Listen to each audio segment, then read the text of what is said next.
오늘 하나님께서 우리에게 주신 말씀은 구약 10편 73편 16절로 28절, 그리고 신약의 말씀 로마서 8장 31절로 39절의 말씀입니다. 먼저 구약의 말씀 10편 73편 16절로 28절의 말씀 제가 봉독합니다. 말씀을 봉독할 때에 우리 주님의 계시의 음성을 듣게 되시기를 바랍니다. 내가 이 얽힌 문제를 풀어보려고 깊이 생각해 보았으나 그것은 내가 풀기에는 너무나 어려운 문제였습니다. 그러나 마침내 하나님의 성소에 들어가서야 악한 자들의 종말이 어떻게 되리라는 것을 깨닫게 되었습니다. 주님께서 그들을 미끄러운 곳에 세우시며 거기에서 넘어져서 멸망에 이르게 하십니다. 그들이 갑자기 놀라운 일을 당하며 공포에 떨면서 자취를 감추며 마침내 끝장을 맞이합니다. 아침이 되어서 일어나면 악몽이 다 사라져 없어지듯이 주님께서 깨어나실 때에 그들은 한낱 꿈처럼 자취도 없이 사라집니다. 나의 가슴이 쓰리고 심장이 찔린 듯이 아파도 나는 우둔하여 아무것도 몰랐습니다. 나는 다만 주님 앞에 있는 한 마리 짐승이었습니다. 그러나 나는 늘 주님과 함께 있으므로 주님께서 내 오른손을 붙잡아 주십니다. 주님의 교훈으로 나를 인도해 주시고 마침내 나를 주님의 영광에 참여시켜 주실 줄 믿습니다. 내가 주님과 함께하니 하늘로 가더라도 내게 주님밖에 누가 더 있겠습니까? 땅에서라도 내가 무엇을 더 바라겠습니까? 내 몸과 마음이 다 시들어가도 하나님은 언제나 내 마음의 든든한 반석이시요 내가 받을 몫의 전부이십니다. 주님을 멀리하는 사람은 망할 것입니다. 주님 앞에서 정절을 벌이는 사람은 주님께서 멸하실 것입니다. 하나님께 가까이 하는 것이 나에게 복이니 내가 주 하나님을 나의 피난처로 삼고 주님께서 이루신 모든 일들을 전파하렵니다. 아멘.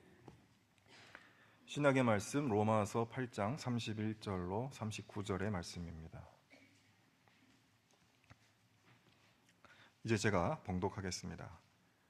그렇다면 이런 일을 두고 우리가 무엇이라고 말할 수 있겠습니까? 하나님이 우리 편이시면 누가 우리를 대적하겠습니까? 자기 아들을 아끼지 않으시고 우리 모두를 위하여 내주신 분이 어찌 그 아들과 함께 모든 것을 우리에게 선물로 거저 주지 않으시겠습니까? 하나님께서 택하신 사람들을 누가 감히 고발하겠습니까? 의롭다 하시는 분이 하나님이신데 누가 감히 그들을 정죄하겠습니까? 그리스도 예수는 죽으셨지만 오히려 살아나셔서 하나님의 오른쪽에 계시며 우리를 위하여 대신 간구하여 주십니다. 누가 우리를 그리스도의 사랑에서 끊을 수 있겠습니까? 환난입니까? 곤고입니까? 박해입니까? 굶주림입니까? 헐벗음입니까? 위협입니까? 또는 칼입니까? 성경에 기록한 바 우리는 종일 주님을 위하여 죽임을 당합니다. 우리는 도살당할 양과 같이 여김을 받았습니다. 한 것과 같습니다. 그러나 우리는 이 모든 일에서 우리를 사랑하여 주시는 그분을 힘입어서 이기고도 남습니다. 나는 확신합니다. 죽음도 삶도 천사들도 권세자들도 현재일도 장래일도 능력도 높음도 깊음도 그 밖에 어떤 피조물도 우리를 우리 주 예수 그리스도 안에 있는 하나님의 사랑에서 끊을 수 없습니다. 아멘. 엘 글로리아 성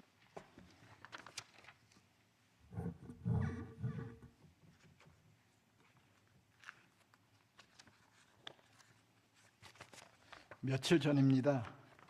제가 어둑어둑해지는 저녁에 아파트 주변 숲길을 걷고 있었습니다. 아파트 다른 동에서 나온 젊은 부부가 저쪽에서 걸어오는 것이 보였습니다. 무슨 이야기를 하는지 들리지는 않았습니다. 그런데 아내 되는 분이 남편의 말을 듣고 반응하면서 자주 웃는 소리가 들렸습니다. 그 웃는 소리가 얼마나 상큼하고 사랑스럽고 부드러웠는지 저는 그 웃음소리만 듣고도 마음이 아주 기분이 좋아졌습니다. 이렇게 다른 분의 웃음소리에도 마음이 이렇게 좋아지는데 우리가 어떤 분과 가까이 사귀느냐에 따라서 우리의 감정도 변화되고 생각도 바뀌고 살아가는 삶의 태도도 달라지게 되는 것이 사실입니다. 누구와 가까이 지내느냐에 따라 삶이 크게 달라집니다. 제가 아는 후배 목사님이 매월 첫날이 되면 카톡으로 성경 구절과 간단한 인사를 보냅니다. 지난 9월 1일 카톡이 왔는데 이런 내용입니다. 시편 73편 28절 하나님께 가까이 함이 내게 복이라. 웃는 표시 이렇게 해놓고요. 9월 세 달도 하나님을 더욱 가까이 하는 복된 삶이 되길요. 그리고 또 웃는 표시를 이렇게 해놨습니다. 매달 오는 거니까 그냥 대충 지나갈 수도 있지만 그날은 특별히 그 구절이 마음에 꼭 들었습니다. 이틀 후인 9월 3일 주일 새벽에 혼자 기도를 하고 성경을 읽고 이렇게 지내는데 갑자기 내가 그 성경 구절을 가족들에게도 보내야겠다 그런 생각이 들어서 카톡 단톡방에 몇 글자 올렸습니다. 뭐라고 올렸는지 소개할게요. 9월 첫 주일 아침이다. 하나님께 가까이 함이 내게 복이라. 시편 73편 28절 가로치고요. 하나님은 우리의 운명이다. 하나님을 가까이 함은 예배드림으로 시작해서 일상의 삶으로 이어져야 하겠지. 아침에 기도하다가 이 성경 말씀을 카톡에 담아 너희들에게 보내고 싶은 마음이 들었다. 너희는 이 말씀을 평생토록 간직하기 바란다. 사족입니다마는 자녀들은 부모가 카톡으로 이런저런 글을 보내고 잔소리를 하면 매우 싫어합니다. 그걸 알기 때문에 제가 사족 하나를 덧붙였습니다. 앞으로 특별한 경우가 아니면 이런 카톡 안 보낼 테니 뭐라고 하지 말아라. 그렇지 않으면 또 속으로 이런 걸 또 자꾸 보내냐고 그렇지 않겠습니까? 근데 이 구절을 평생 간직하도록 하여라 이렇게 썼지만 원래 제가 쓰고 싶었던 것은 내 유언이라고 생각하고 간직하기 바란다 이렇게 쓰고 싶었습니다. 그런데 그렇게 쓰면은 아빠가 어디 큰 문제 생긴 거 아닌가 이렇게 걱정할까봐 좀 순화해갖고 평생토록 간직하면 좋겠다 그렇게 썼습니다. 이 오늘 설교 제목이 바로 그 시편 73편 28절의 내용을 가장 핵심되는 부분을 그대로 딴 건데요. 개역 성경을 그대로 땄습니다. 근데 이 설교 제목과 관련해서 여러분들은 생각할 수 있을 거예요. 어떻게 하는 것이 하나님을 가까이 하는 것일까? 또 하나님을 가까이 하면 복이 있다고 그랬는데 하나님을 가까이 하면 어떤 복이 있나? 어쩌면 계속 살아가시면서 불교 용어지만 이 구절을 화두로 삼아서 하나님을 가까이 하는 삶이 어떤 것일까? 하나님을 가까이 하는 게 어떤 것이고 하나님을 가까이 함으로 받는 복이 무엇일까? 한번 생각해 보시기를 바랍니다. 오늘 설교는 이제 본론에 들어가는데요. 시편 73편 그 본문 부분을 펴놓고 함께 설교를 들으면 더 좋을 것 같습니다. 먼저 73편 28절 하나님께 가까이 있는 것이 나에게 복이라고 시인은 고백을 했는데 이 말은 그냥 보통 우리 교회 잘 믿는 사람들이 상투적으로 하는 말이죠. 아주 경건하고 아주 믿음 좋은 그렇게 자기 믿음 좋다는 걸 상투적으로 표현하려고 써놓은 건 아니라고 생각합니다. 그리고 이 시편 73편 1절부터 쭉 보면은 이 말이 그냥 쉽게 나온 것이 아니라는 걸 얼른 알 수가 있습니다. 그는 하나님을 가까이함이 내게 복이라고 고백하기까지 많은 갈등을 겪었습니다. 세상을 보면 하나님을 무시하고 멀리해도 잘만 사는 사람이 많이 보입니다.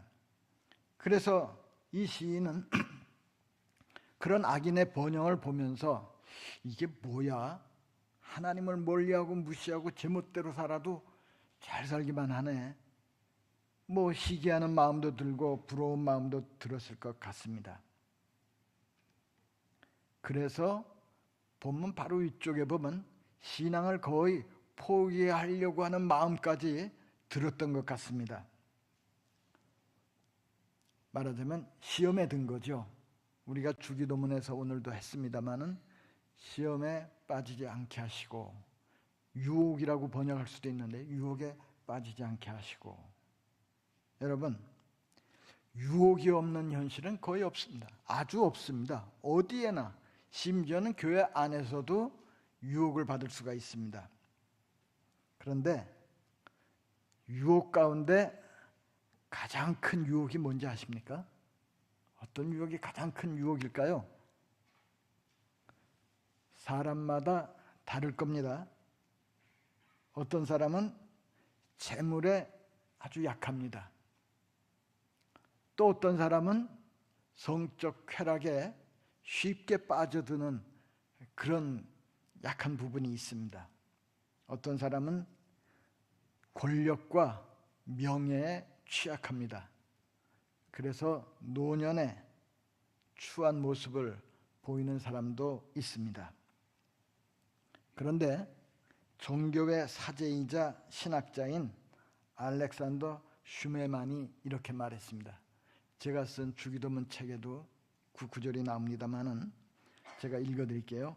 모든 유혹 중에 가장 강력한 유혹은 이 세계에서, 우리 삶에서 우리와 함께 하시는 하나님 아버지를 보지 못하게 하는 유혹이다. 그렇죠? 유혹 가운데 가장 큰 유혹 혹은 위험한 유혹은 하나님을 잊어버리는 겁니다. 함께 하시는 하나님 아버지를 보지 못하게 되는 것입니다. 그러면 그 사람의 운명이 어떻게 될까요? 뭐 유혹에 빠져서 하나님을 떠난 사람이 되겠죠. 오늘 시편 기자가 겪은 유혹이 바로 그런 유혹인 것 같습니다. 하나님을 볼 수 없게 하는 유혹이었습니다. 왜냐하면 하나님을 무시하고 폭력과 불의를 자행하고 그러고도 잘 사는 걸 볼 때 하나님을 멀리해도 저렇게 잘 사는데 하나님을 가까이 한다고 뭐 특별한 게 뭐 있냐?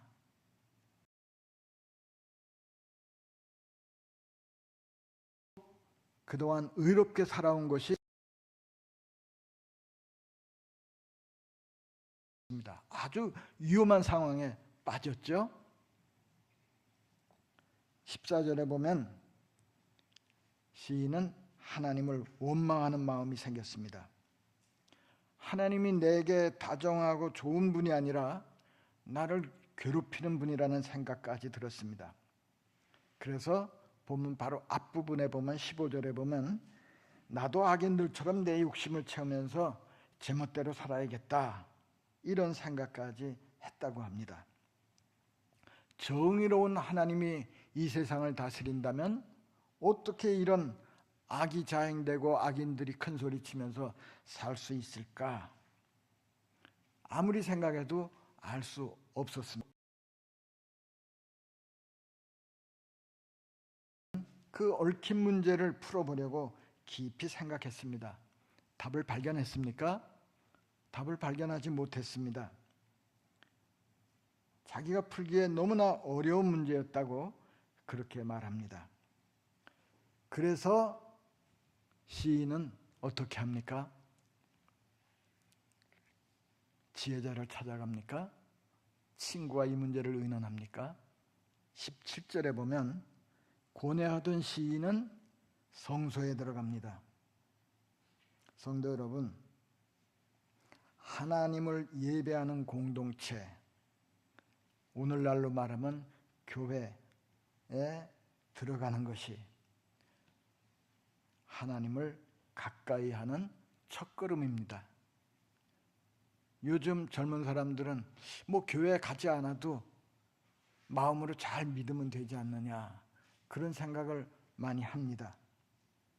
그러나 생각과 느낌은 아침 이슬처럼 쉬 사라지게 마련입니다. 그런 마음으로 느끼고 생각으로 하나님을 믿는 것은 하나님을 제대로 믿는 것이 아닙니다.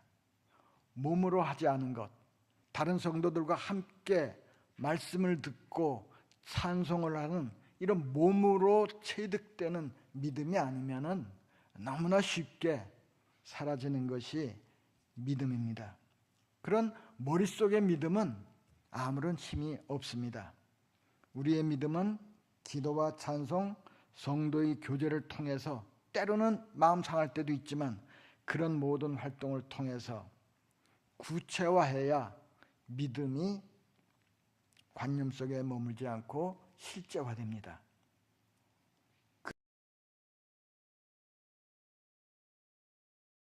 살 때 정작 믿음이 필요할 때 아무 힘도 발휘하지 못합니다. 성도 여러분, 그럼 하나님께 가까이 나아가면 어떻게 됩니까? 시인은 어떻게 됐습니까? 시인은 제가 이렇게 보니까 하나님의 시야를 얻었습니다. 시인은 처음에는 현실을 너무 가까이 들여다보니까 제대로 볼 수가 없었습니다. 우리가 어떤 것을 제대로 보려면 좀 이렇게 떨어져서 봐야 됩니다. 너무 현실에 집착해 갖고 겉만 보니까 뭐 이런 세상이 다 있냐, 하나님이 과연 계시냐, 이런 생각을 했겠지만 성소에 들어가서 하나님을 예배하면서 그는 이 세상을 새로운 눈으로 볼 수 있게 되었습니다. 하나님의 시야를 갖게 된 거죠. 그래서 그는 조금 떨어져서 보고 멀리 내다볼 수 있게 되었습니다. 그래서 악인의 운명이 지금 잘 되는 것 같지만 결코 그런 게 아니라는 것을 깨닫게 되었습니다. 우리 대학교의 교우 여러분, 알아야 할 게 있습니다. 그것은 뭐냐면 하나님을 멀리하는 인간에게 내려지는 하나님의 심판이 항상 즉각적인 형벌로 나타나지 않는다는 사실입니다. 많은 경우 하나님의 깊은 뜻 가운데 침묵하시면서 벌하는 경우가 있습니다. 로마서 1장 24절 이하에는 하나님이 죄인들을 그대로 내버려 두셨다는 그런 구절이 계속해서 눈에 띕니다. 제가 몇 구절 읽어드릴게요. 24절, 그러므로 하나님께서는 사람들의 마음을 욕정대로 하도록 더러움에 그대로 내버려 두시니 서로의 몸을 욕되게 하였다. 26절에는 하나님께서는 사람들을 부끄러운 정욕에 내버려 두셨습니다. 28절, 하나님께서는 사람들을 타락한 마음자리에 내버려 두셔서 해서는 안 될 일을 하도록 놓아두셨습니다. 여러분, 죄 속에는 이미 형벌이 들어가 있습니다. 죄 지으면서 잘 되는 건 그건 잘 되는 게 결코 아닙니다.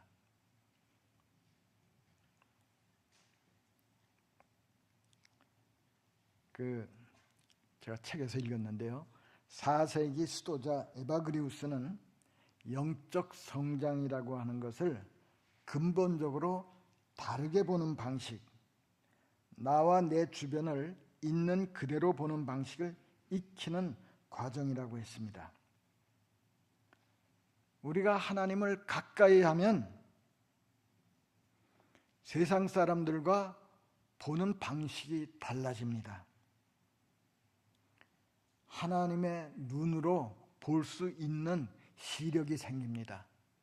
그래서 우리 그리스도인의 삶이 더 좋아지고 더 아름다워집니다.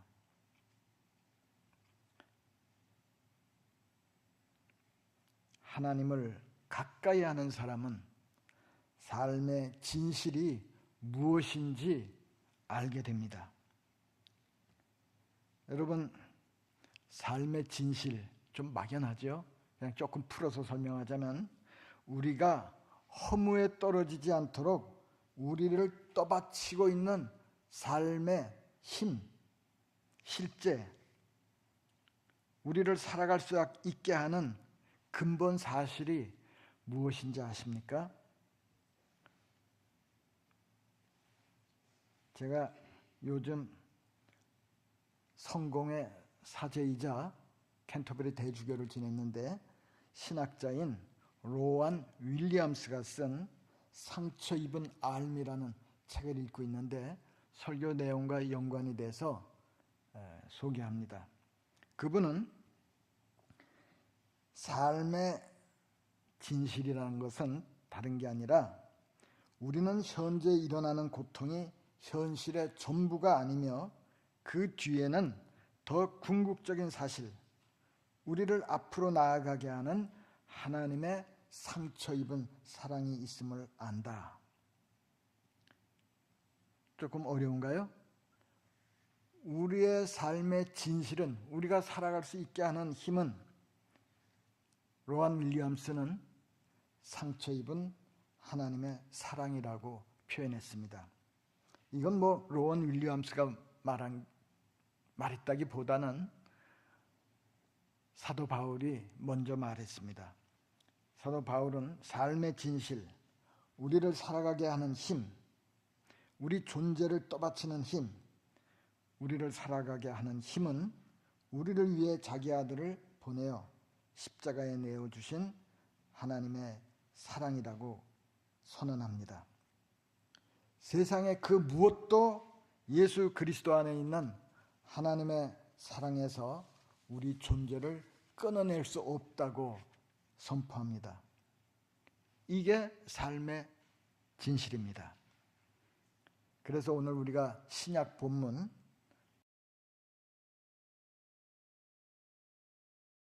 말씀이 있습니다. 죽음도 삶도 천사들도 권세자들 그 밖에 어떤 피조물도 우리를 우리 주 예수 그리스도 안에 있는 하나님의 사랑에서 끊을 수 없습니다. 십자가에 나타난 그 놀랍고 신기한 하나님의 사랑이 우리의 삶을 붙들어주고 있습니다. 그리스도인은 이 사실을 알고 감사하는 사람입니다. 다시 구약 본문으로 돌아갑니다. 아까 말씀드렸듯이 시인은 성소에 들어가기 전에는 세상을 제대로 볼 수 없었습니다. 무엇이 삶의 진실인지 깨닫지를 못했습니다. 악인의 번영과 성공을 보고 시기하는 마음이 들었습니다. 그러나 성소에 들어가서 하나님의 시야를 얻게 되자 그는 더 이상 악한 자들의 성공을 부러워하지 않게 되었습니다. 그래서 22절에 보면 시인은 믿음에서 회의와 의심으로 빠져들어갔던 것을 회개합니다. 그동안 자신이 얼마나 우둔한 생각을 했는지 고백합니다. 22절에 그렇게 말하죠. 나는 우둔하여 아무것도 몰랐습니다. 나는 다만 주님 앞에 있는 한 마리 짐승이었습니다. 그렇게 고백합니다. 그래서 오늘 참회의 기도에 이 말씀을 써놨어도 괜찮았겠다 그런 생각을 했습니다. 나는 우둔하여 아무것도 몰랐습니다. 나는 다만 주님 앞에 있는 한 마리 짐승이었습니다. 시편 다른 곳에 보면 사람이 존귀하나 깨닫지 못하면 멸망하는 짐승 같도다 그런 말씀이 있는데 우리가 깨닫지 못하면 하나님을 제대로 보지 못하면 우둔한 한 마리 짐승에 불과하게 됩니다. 그 다음 23절 이하에 보면 시인은 자기 삶이 어떻게 바뀌었는지 고백합니다. 믿음을 회복한 시인은 마음이 든든했습니다. 하나님께 가까이 있으면 어떤 처지에 놓이든 하나님이 함께 하시고 보호해 주심을 믿게 되었습니다. 그 시편 73편 23절 이하로 쭉 읽어내려다 보면은 모든 하나님을 믿는 사람들이 공통적으로 고백하는 고백의 내용이 거기에 담겨 있습니다. 오늘 찬양대에서 시편 23편 그 내용을 가사로 해서 찬양을 했습니다. 거기에 나오는 내용이나 오늘 시편 73편 23절 이하에 나오는 내용이나 거의 유사합니다. 하나님께서 나를 인도하시니 어떤 처지에 놓여도 저는 든든합니다. 24절에 보면 또 어떻게 말합니까? 시편 23편에서 주의 지팡이로 나를 인도하십니다 그랬는데 73편 24절에는 하나님이 자기를 주님의 교훈으로 인도해 주신다고 합니다. 여러분, 하나님께 가까이 나아가면 여러 가지 받는 복이 있는데 세상을 제대로 볼 수 있는 눈을 갖게 되고 하나님의 돌보심을 의지하는 가운데 어지러운 세상에서 평안을 누리게 되고 그리고 또 뭡니까? 하나님의 말씀으로 교훈을 받아서 지혜로운 사람이 됩니다. 우리는 혼란스러운 세상, 무엇이 옳고 그른지 뒤죽박죽인 세상에서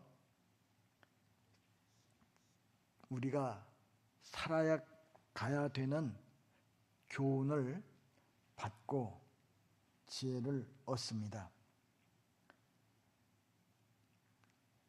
그리고 24절 마지막에 보면은 마침내 나를 주님의 영광에 참여시켜 주실 줄 믿는다고 했습니다. 시편 23편 여기에도 영원히 주의 집에 살리로다. 영원히 주의 집에 살리로다. 이런 소망을 고백하고 있지 않습니까? 이 시편 73편 시인이 주의 영광에 참여시켜 주실 줄 믿는다고 했을 때 주의 영광에 참여하는 걸 뭐라고 생각했는지 한참 생각해봐도 잘 모르겠더라고요. 뭐 하여간 잘 된다는 뜻인 것 같은데 그래서 저는 이 시편 내용을 복음에 비추어서 좀 재해석해 봅니다. 그건 뭐냐 하면 복음의 빛을 따라 이 구절을 보자면 무슨 뜻이냐? 하나님께서는 우리 인간을 창조하실 때 자기 형상을 따라 만드시고 우리를 그의 사랑의 파트너로서 그와 영원히 함께 살 수 있는 존재로 만드셨습니다. 즉 하나님은 인간이 하나님의 영광에 참여할 수 있는 존재로 살기를 바라셨습니다. 그런데 인간이 죄를 범하고 하나님을 떠남으로 그 축복으로부터 단절되는 그런 운명을 맞게 되었죠.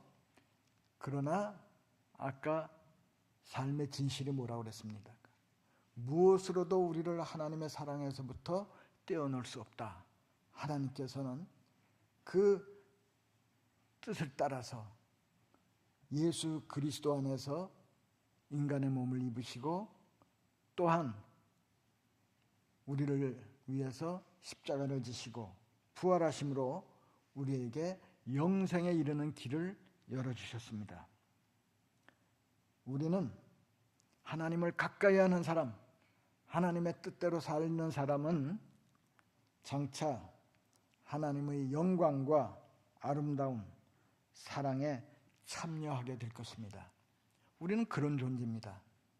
그래서 저는 하나님은 우리의 운명이다 자주 얘기합니다. 성도 여러분, 그러면은 우리가 그 이상 뭘 바라겠습니까? 여기 보면은 25절에 내가 주님과 함께하니 하늘로 가더라도 내게 주님밖에 누가 더 있겠습니까? 땅에서라도 내가 무엇을 더 바라겠습니까? 구원을 깨닫고 나면 더 바랄 게 없죠? 25절과 26절에 보면 시인은 내가 주님과 함께하니 더 바랄 것이 없습니다. 내 몸과 마음이 시들어가도 하나님은 언제나 내 마음의 든든한 반석이라고 합니다.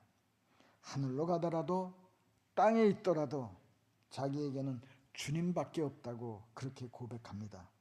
하나님은 내가 받을 몫의 전부입니다. 하나님만 있으면 된다는 거죠. 그걸 깨달은 다음에 27절에 다시 한번 하나님을 멀리하는 사람의 운명에 대해서 말합니다.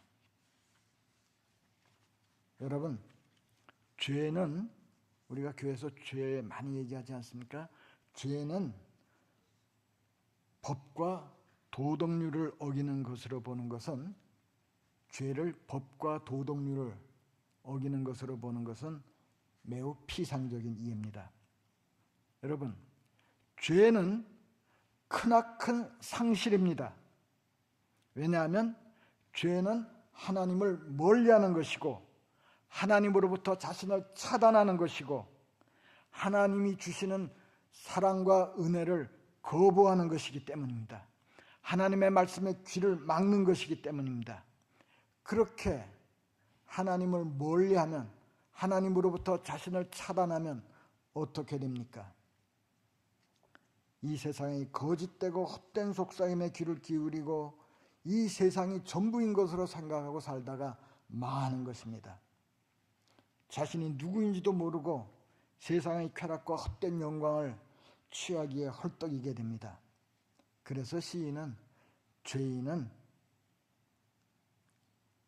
주님을 멀리하는 사람은, 주님 앞에서 정죄를 벌이는 사람은 주께서 멸할 것이라고 악인이 당할 결말을 내다보고 말합니다. 그래서 다시 시편 73편 28절에서 시작했다가 다시 28절로 돌아옵니다. 28절에서 시인은 뭐라고 결론을 내립니까? 하나님께 가까이 있는 것이 내게 복이라. 내가 주 하나님을 피난처로 삼고 주님이 이루신 모든 일을 전파하겠다고, 이제 나는 기쁘게 하나님을 간증하며 살겠다고 고백합니다. 서두에서 우리는 하나님을 가까이 하면 어떤 복을 받게 될지 한번 질문하고 답을 찾아보라고 했습니다. 물론 성경 전체로 보면 굉장히 많은 대답을 제시할 수 있습니다만 본문을 토대로 답을 찾자면, 하나님을 가까이 하면 하나님의 시야를 얻어서 이 세상과 나를 제대로 볼 수 있게 됩니다. 하나님을 가까이 하면 하나님 안에서 누리는 평안을 누릴 수가 있습니다.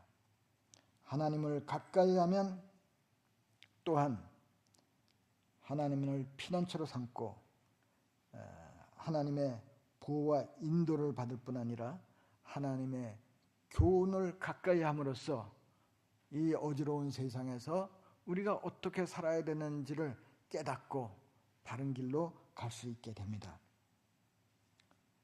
그리고 하나님의 영광에 참여하게 됩니다. 그러나 오늘 설교, 하나님께 가까이 함이 내게 복이라, 이 설교 제목에 맞추어서 결론을 내리자면 아주 단순합니다. 성도 여러분, 하나님을 가까이 하는 삶, 믿음으로 살아가는 삶 자체가 하나님의 축복입니다. 그래서 시인은 하나님과 함께함이, 하나님 가까이 있는 것이 복이라고 고백했습니다. 성도 여러분, 하나님을 가까이 하는 삶, 하나님과 더불어 사는 삶,